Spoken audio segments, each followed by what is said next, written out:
As Dr. Seuss once said, you have brains in your head, you have feet in your shoes, you can steer yourself any direction you choose. Hopefully, after the many years of education we are here today to celebrate, the first line stands true for us all. Today, I'd like to focus on the second and third lines. The shoes you put on your feet and the path you steer yourself on both have the potential to shape our experiences as we prepare to move into college, the workforce, or other adventures. The combined impact of our education and the choices that follow will heavily influence our ability to live up to today's theme, which is go into the world and do good, but more importantly, go into the world and do well. As mentioned by Dr. Seuss, the shoes we put on our feet can shift the direction we go in.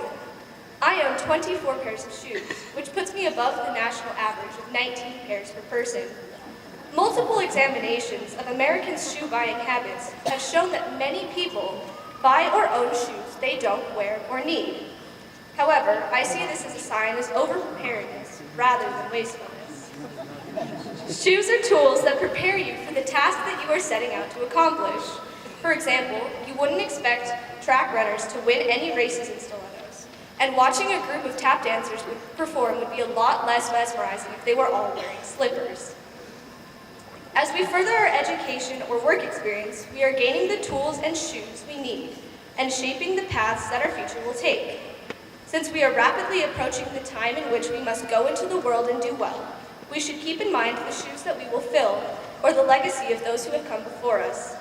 In high school, our legacies were focused on sports records, concerto night performances, or art show prizes.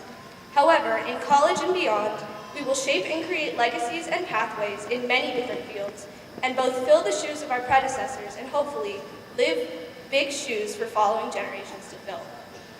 Additionally, shoes can serve as a reminder to go into the world and do good. In the simplest sense, shoes, or a lack of shoes, is a visible indicator of poverty or troubles of another person. When I was in middle school, a guest speaker from Ghana shared the story of the first time he received a pair of shoes.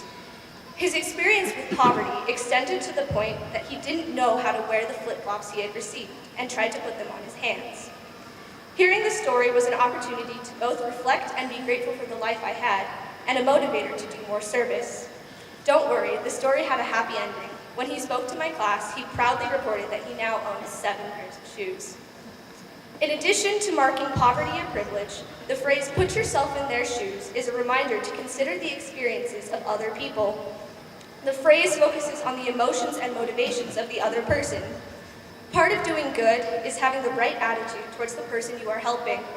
By putting ourselves in the shoes of others, we can develop more empathetic and understanding mindsets that make us more willing to help others, and in the long run, can make us better people.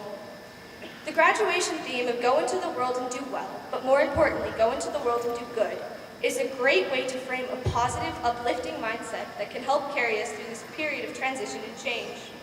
As we discover the things that define us and the career and life paths that we will follow, I invite you to take a moment and think of your shoes and remember the legacies that inspire you, the journey you are taking, and the impact you leave behind.